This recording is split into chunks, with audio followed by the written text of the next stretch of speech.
Lisensya. Asan na lisensya? Stop.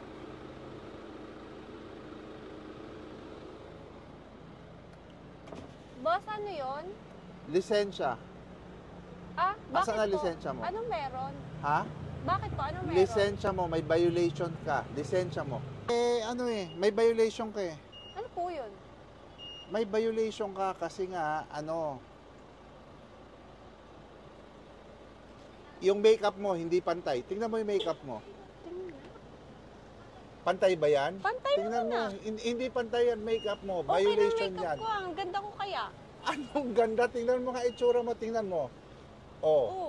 pantay ba yung makeup mo? Oo. Tabingi, one side lang. Yung kabila lang ang may makeup, yung kabila wala. Ano bang violation ko, boss? Pati yung lipstick mo, wala ka sa grooming. Meron, boss. Hindi yan ang standard na grooming. Tingnan mo yung lipstick mo. Anong kulay niyan ng lipstick mo? Parang reddish na may Oh, pagka-pink. tama ba yan? Lisensya. Asan na lisensya? Tingnan ko kung may lisensya ako. Naku, yan lang meron ako eh. Ano to? PWD card? Oh, yan lang Naging meron ako. lisensya na ba ngayon ang PWD card? Pwede na yan, boss. Ay, Diyos ko. Ang hirap naman talaga.